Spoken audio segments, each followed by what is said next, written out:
तो हिंदी साहित्य पढ़ रहे थे हम, और हिंदी साहित्य में आज का जो हमारा टॉपिक है वो है हिंदी के प्रमुख कवि और उनकी रचनाएं। तो हिंदी के प्रमुख कवि और उनकी रचनाओं को हम दो प्रकार से पढ़ेंगे। सबसे पहला होगा आपका जितने भी आपके कवि या लेखक होंगे उन सभी की जितनी भी आपकी रचनाएं होंगी जो कि आपकी इम्पोर्टेंट हों या इम्पोर्टेंट ना हो, दोनों ही प्रकार की हम रचनाएं पढ़ेंगे। दोनों ही प्रकार की रचनाएं पढ़ने का कारण ये है कि कोई भी कितना भी बड़ा विद्वान हो वो आपको ये नहीं कह सकता कि कब कौन सी रचना किस एग्जाम में पूछी जाएगी। क्यों? क्योंकि देखिए ये सभी जो होता है वह एग्जामिनर के माइंड पर डिपेंड करता है कि वह कब कौन सी रचना रखेगा। यदि एग्जामिनर का माइंड हो कि उसे कोई एक इजी प्रश्न रखना है तो वहाँ पर वह ऐसी रचनाओं को रखता है जिसे आप इम्पोर्टेंट की कैटेगरी में ले जाते हैं, जो कि बार बार पूछी जाती हैं, तो उनको सभी लोग रट्टा मारकर बैठे हुए होते हैं और वो इजीली कर देते हैं, इसीलिए उन्हें पूछा जाता है।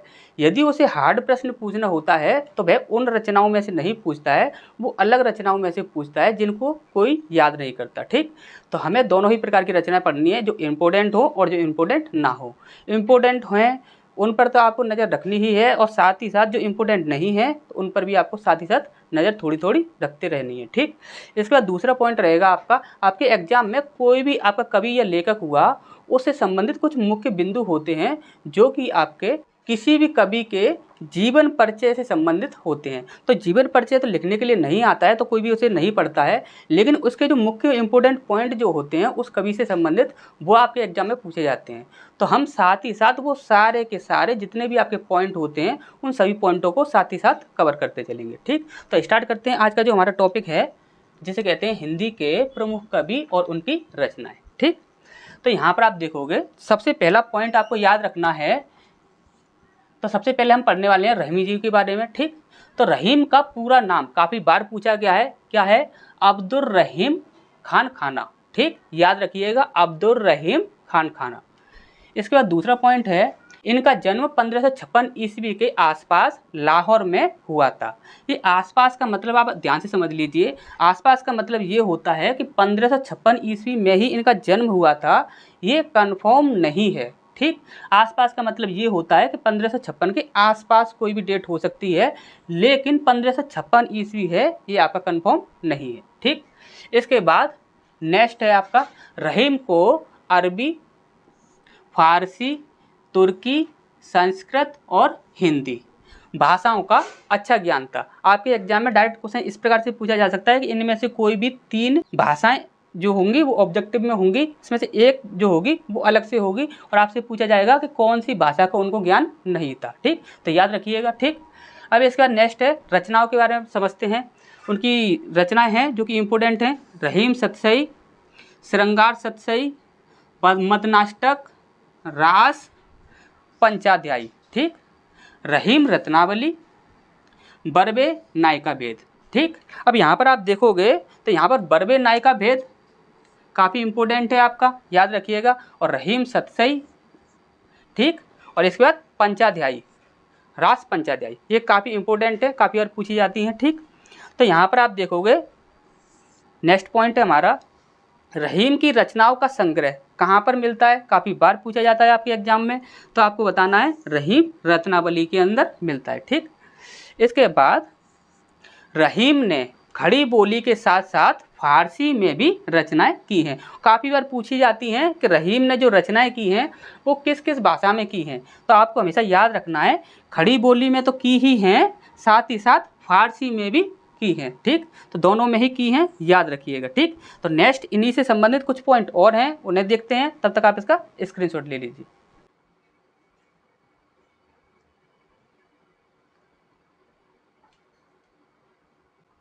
इसके बाद नेक्स्ट पॉइंट है हमारा, यहाँ पर बोला गया है, रहीम मुसलमान थे लेकिन कृष्ण के प्रति उनकी अटूट श्रद्धा थी, यानी कि उनके मुसलमान होते हुए भी उन्होंने कृष्ण के लिए काफ़ी रचनाएं की, कृष्ण के बारे में। ठीक, कृष्ण राधा के बारे में।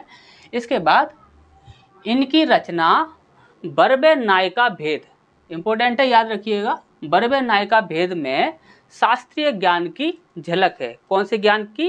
तो शास्त्रीय ज्ञान की। ठीक, ये काफ़ी छोटे छोटे पॉइंट है और काफ़ी डीप में पूछे जाते हैं ये, तो याद रखिएगा, शास्त्रीय ज्ञान की। ठीक, इसके बाद है आपका बरबे नायिका भेद की भाषा कौन सी थी?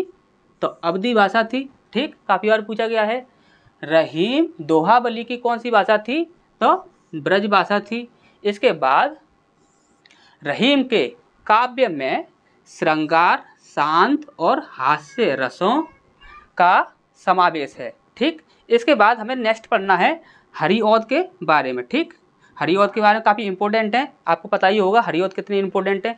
इनका सबसे ज़्यादा जो प्रश्न पूछा जाता है, जो पॉइंटों से पूछा जाता है, वो अब तक सबसे ज़्यादा पूछा गया ये वाला प्रश्न है आपका। आपसे पूछा जा सकता है कि हरिऔध का पूरा नाम क्या है, या आपसे पूछा जाए कि हरिऔध का मूल नाम क्या है।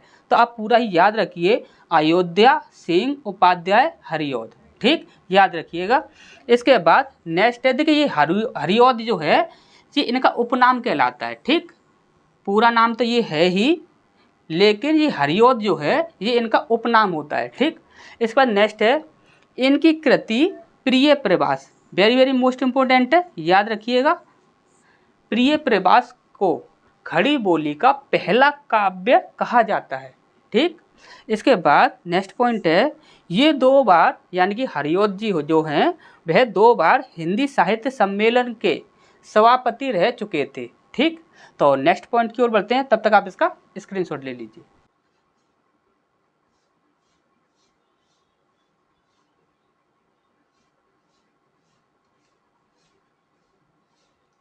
इसके बाद नेक्स्ट पॉइंट है हमारा, यहाँ पर बोला गया है इनको इनकी रचना प्रिय प्रवास के लिए, याद रखिएगा, प्रिय प्रवास के लिए मंगला प्रसाद पारितोषिक से सम्मानित किया गया था। ठीक, अब इनके काव्य की बात करें तो ये इनके काव्य हैं, काफ़ी हैं। ठीक, जैसे कि प्रिय प्रवास काफ़ी इंपॉर्टेंट है, वैदेही वनवास। ठीक, तो ये भी काफ़ी इंपॉर्टेंट है। इसके बाद है आपका काव्यो पवन, रस कलश, बोलचाल, चोखे चौपते, चुभते चौपते, पारिजात। इसके बाद है आपका कल्प लता। इसके बाद मर्मस पर्श। ठीक, इसके बाद पवित्र पर्व, दिव्य दोहावली और हरिऔध सतसई, इसे भी याद रखिए। ठीक, इसके बाद है आपका उपन्यास। उपन्यास में है आपके ठेठ हिंदी का ठाठ। ठीक, इसके बाद है आपका अधकेला फूल। ठीक, ये अधकेला फूल ये आपका इंपॉर्टेंट है, याद रखिएगा। ठीक, इसके बाद है आपका नाटक रुक्मणी परिणय। इसके बाद है आपका प्रद्युमन विजय व्यायोग। ठीक, इसके बाद है आपका ललित निबंध। ललित निबंध हैं आपके संदर्भ सर्वस्व। ठीक, इसके बाद आत्मकथात्मक रचना है आपका इतिवृत्त। ठीक, इसके बाद आलोचना। आलोचना है हिंदी भाषा और साहित्य का विकास, और दूसरा विभूतिमती ब्रज भाषा। ठीक, इसके बाद नेक्स्ट संपादन में इसे आपको याद रखना है कबीर वचनावली। ठीक, तो नेक्स्ट पॉइंट की ओर बढ़ते हैं, तब तक आप इसका स्क्रीनशॉट ले लीजिए।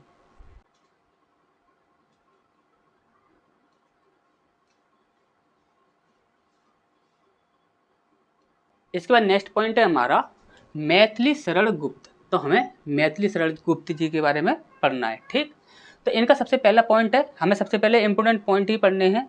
तो सबसे पहला पॉइंट है ये खड़ी बोली के कवि थे। ठीक, तो कौन सी बोली के कवि थे, ये काफ़ी बार पूछा जाता है, किसी भी कवि के बारे में पूछ लिया जाता है तो आप बताओगे खड़ी बोली के कवि थे। ठीक, इसके बाद 1907 ईस्वी में अपनी पत्रिका Saraswati, very very most important है, सरस्वती में उनका पहली बार खड़ी बोली में हेमंत शीर्षक से प्रकाशन हुआ था। ठीक, याद रखना है, शीर्षक याद रखना है आपको, हेमंत शीर्षक है। ठीक, इसके बाद नेक्स्ट है आपका उन्होंने भारत भारती में, ये भारत भारती आपकी काफ़ी बार पूछी जाती है, काफ़ी इंपॉर्टेंट है ये। ठीक, तो भारत भारती में देश प्रेम को दर्शाया था। ठीक, जो कि गुप्त जी की है स्वदेश प्रेम को दर्शाती है। ठीक, इसके बाद नेक्स्ट पॉइंट है हमारा मैथिली शरण गुप्त देश की आज़ादी के पहले राष्ट्रीयता की भावना से लिखते थे। कैसे लिखते थे? राष्ट्रीयता की भावना से लिखते थे, यानी कि देश के बारे में ही वो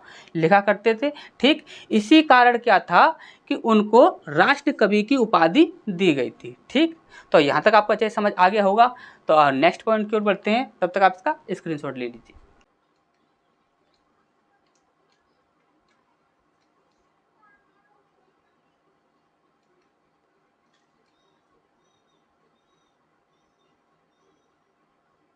तो इसके बाद नेक्स्ट पॉइंट है हमारा, इनकी रचनाओं के बारे में देखते हैं।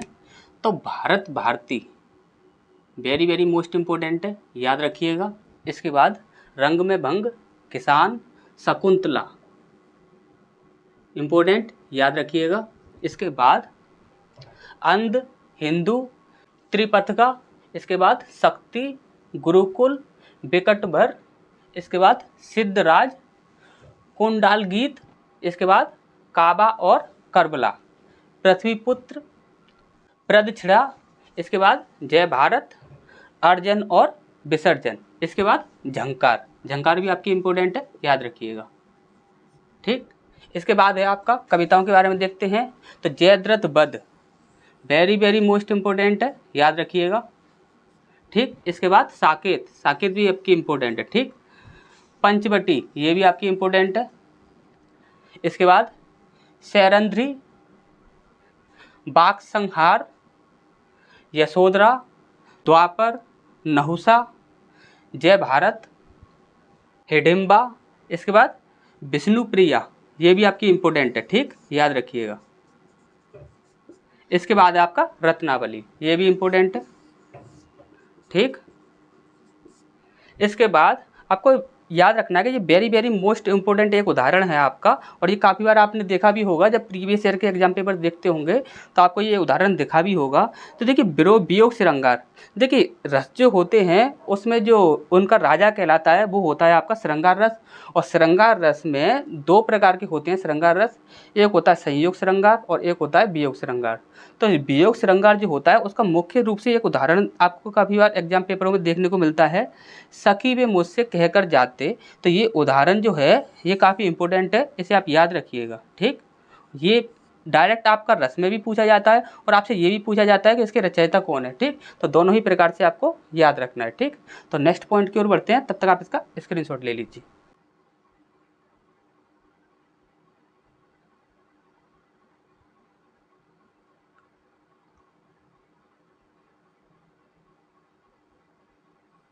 इसके बाद नेक्स्ट हमें पढ़ना है सूर्यकांत त्रिपाठी निराला जी के बारे में। ठीक, ये निराला जो है ये इनका उपनाम है। ठीक, इसके बाद इनका सबसे पहला पॉइंट है, इन्हें छायावाद का, ये छायावादी कवि थे। ठीक, इतना आपको पता होगा। महेश कहा जाता है, महाप्राण कवि कहा जाता है, और ये आपका वेरी वेरी मोस्ट इम्पोर्टेंट है। ठीक, महाप्राण कवि बहुत ज़्यादा पूछा जाता है। ठीक, और इसके बाद अपराजय कहा जाता है। ठीक, तो इन्हें 3 नामों से ये पुकारा जाता है। साथ ही रामविलास शर्मा ने निराला को ओज और औदात्य का कवि कहा है। ठीक, ओज और औदात्य का कवि कहा है, और साथ ही साथ राग विराग नाम से निराला की कविताओं का संपादन किया है। ठीक, ये बात आपको याद रखनी है। इसके बाद इनकी जो सबसे पहली रचना थी वो थी जूही की कली। काफ़ी बार पूछा गया है कि इनकी पहली रचना कौन सी थी। ठीक, याद रखिएगा। तो इनकी पहली कविता कौन सी थी? तो पहली कविता थी इनकी भारत माता की वंदना। ठीक, और अंतिम कविता कौन सी थी? तो अंतिम थी आपकी पत्रोत कठिंत। ठीक, पत्रोत कठिंत। इसके बाद पहला काव्य संग्रह कौन सा था? तो वो था आपका Anamika. Very very most important है, याद रखिएगा, बहुत ज़्यादा इंपॉर्टेंट है ये। इसके बाद है आपका अंतिम काव्य संग्रह सांध्य काकली। क्या? सांध्य काकली। ठीक, तो नेक्स्ट देखते हैं, तब तक आप इसका स्क्रीनशॉट ले लीजिए।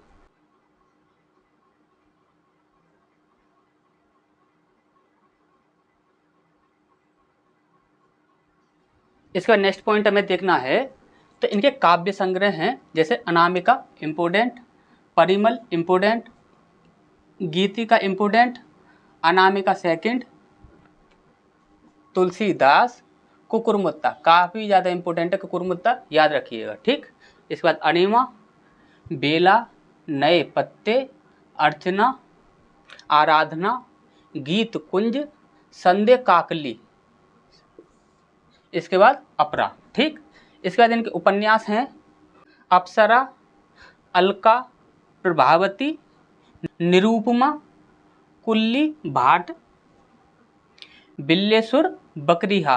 ठीक, चोटी की पकड़, काले कारनामे, चमेली, इंदुलेख तकनीकी, ठीक। इसके बाद इनके कहानी संग्रह हैं लिली, सखी, सुकुल की बीबी, इसके बाद देवी और चतुर चमार। ये इंपॉर्टेंट है, याद रखिएगा, ठीक।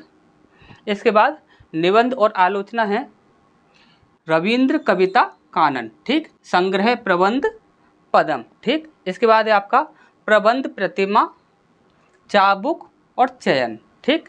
इसके बाद पुराण कथन है इनके, जैसे कि महाभारत, रामायण की अंतरकथाएं, ठीक। इसके बाद थोड़ा सा और मैटर बचा है इनका, तो उसे भी देखते हैं, तब तक आप इसका स्क्रीनशॉट ले लीजिए।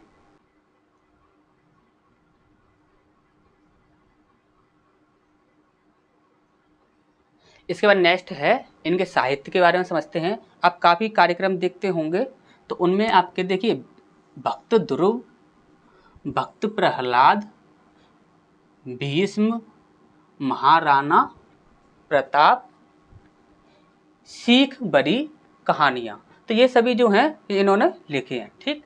इसके बाद है आपका अनुवादित रचनाएं। अनुवादित रचनाओं में Ramcharitmanas, very very most important है, याद रखिएगा, ठीक। रामचरितमानस। इसके बाद आनंद मठ, विष वृक्ष, कृष्ण कांत का वसीयतनामा। इसके बाद कपाल कुंडला, दुर्गेश नंदिनी। इसके बाद राज सिंह, राज रानी, देवी चौधरानी, युग लांगुलिया, यानी कि युग लांगुलिया, ठीक। इसके बाद चंद्रशेखर, रजनी, श्री रामकृष्ण वाचनामृत, ठीक। श्री रामकृष्ण वाचनामृत। इसके बाद परिव्राजक, भारत में विवेकानंद, और इसके बाद राजयोग, ठीक। तो आशा करते हैं ये सारी चीज़ें आपको अच्छे से समझ आ गई होंगी। यदि किसी प्रकार का यदि कोई कन्फ्यूजन या कोई डाउट है तो आप कमेंट बॉक्स में कमेंट कीजिए, जो भी आपका कन्फ्यूजन या डाउट होगा वो दूर किया जाएगा। तो मिलते हैं फिर नेक्स्ट क्लास में।